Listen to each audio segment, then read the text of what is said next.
The air inside the Jefferson High Auditorium hummed with energy. Laughter, camera flashes, and the shuffle of programs filled the space as proud families crowded into the rows of blue plastic chairs. It was graduation day, the kind of event that drew even the most stoic fathers to tears. Banners hung from the rafters, golden navy streamers fluttered near the stage, and the school band rehearsed one last time. But among the hundreds of cheering faces sat one man who had been waiting years for this exact moment, Marcus Reed. He sat near the center aisle, posture straight, hands clasped neatly on his lap. His eyes tracked the stage like a sentry on watch, not because of habit but because of pride. He had missed too many birthdays, too many school plays, too many small moments while serving overseas. But not this, not his son's graduation. He wasn't going to let anything in the world make him miss the moment Tyler's name was called. Marcus had spent 2 decades in the Marine Corps. He'd been through deployments in Iraq, Afghanistan, and countless countries most Americans couldn't find on a map. He'd seen brothers fall beside him, had faced sandstorms, firefights, and endless nights in the desert where the stars were his only witness. The uniform may have been retired now, but the discipline never left him. Even sitting in a crowded gym, he carried himself like a soldier.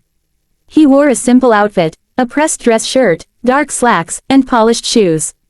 Nothing flashy, nothing loud. Still, he stood out. Maybe it was the way he sat, firm, alert, or maybe it was just his presence, calm but commanding. A few parents turned to glance at him now and then, some curious, others cautious.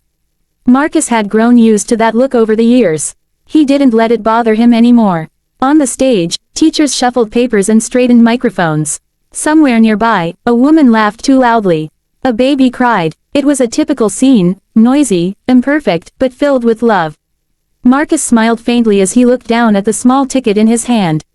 Reserved, family of graduate, row 3, seat 5. Tyler had personally mailed it to him a month earlier, tucked in a letter that said, "You better be there, Dad. Mom would want it." That line still hit hard. It had been 3 years since his wife, Angela, passed away. She'd been the glue that held everything together during his deployments, the voice that kept Tyler grounded and hopeful. When she was gone, Marcus had come home for good, not because he was tired of service, but because he knew his son needed him more. Now, watching the stage lights flicker on, Marcus felt that familiar ache in his chest, a mix of pride and longing. He imagined Angela beside him, whispering how proud she was of their boy. He imagined her squeezing his hand the way she always did during big moments. He blinked and looked up, pushing those thoughts aside. He was here. Tyler was walking that stage. That was all that mattered. But then, as the crowd settled, something shifted in the air. 2 men in gray security uniforms appeared near the side aisle, whispering to each other. Marcus noticed them out of habit, not suspicion. Military training made him observant, every movement, every shift of posture, every glance. One of the guards pointed discreetly in his direction. Marcus didn't react, but he watched them. A minute later, one of them started walking toward him. The taller of the two, buzz-cut, mirrored sunglasses perched on his head, the kind of man who looked for authority in every situation. The other followed behind, younger, nervous, like he didn't quite know what he was walking into. "Excuse me, sir," the tall one said, stopping beside Marcus's row. His tone was firm but not polite. "I need to see your ticket." Marcus glanced up, calm as ever. "Sure thing." He handed it over. The man looked at it, frowned, and then at Marcus. "This section's reserved for family members," the guard said. Marcus raised an eyebrow. "And, I am family. My son's graduating today, Tyler Reed." The guard hesitated. "We've had a complaint," he said, lowering his voice. "Someone said you don't belong in this section. That you might be." He stopped, searching for the right word, but the meaning was clear. Marcus felt that old familiar heat rise in his chest.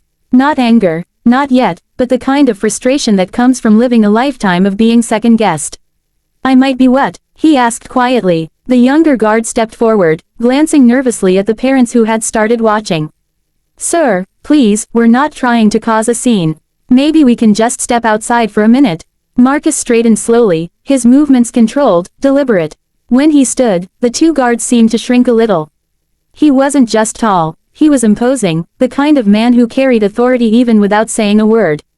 "I've been sitting here peacefully for 20 minutes, Marcus said evenly. "I'm not moving. My ticket's valid, and my son's about to walk across that stage." If you've got a real problem, go find your supervisor. The older guard frowned. Sir, I'm giving you a chance to cooperate. Let's not make this difficult. Marcus exhaled slowly, looking him dead in the eye. You don't know what difficult is, son. The crowd had gone quiet now. Parents were whispering, cameras turning subtly in their direction. The hum of excitement had shifted into a tense buzz. Marcus could feel the weight of judgment in the air, the same weight he'd felt too many times before, when a store clerk followed him down an aisle, when someone clutched their bag tighter in an elevator. He thought he'd left that behind in uniform. Apparently not. Sir, if you don't leave, the guard said, his voice rising slightly, we'll have to escort you out. Marcus clenched his jaw, ready to hold his ground. But before he could say another word, something unexpected happened. A voice from the back called out, firm and unmistakable. Hold on. Everyone turned. A tall, broad-shouldered man in a dark jacket was walking down the aisle. His steps were steady, his eyes locked on the guards. Behind him, 5 others followed, men with the same quiet, coiled energy, the kind that comes from years of service. Even before they reached the front, Marcus knew what they were. Military. The real kind. The leader stopped beside Marcus and gave him a nod. Problem here. The guards exchanged nervous looks. Sir, this doesn't concern you. It does, the man interrupted, his tone low but dangerous. That's Gunnery Sergeant Marcus Reed, United States Marine Corps, retired. You're trying to throw a Marine out of his own son's graduation. The silence that followed was deafening. The guards froze, unsure what to say. The other 5 men spread slightly, forming a quiet semicircle around Marcus.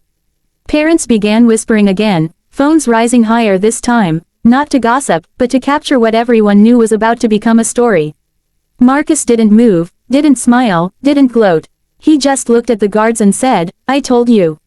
I'm not leaving. And for the first time that morning, the 2 guards seemed to realize, this wasn't just any man they were talking to.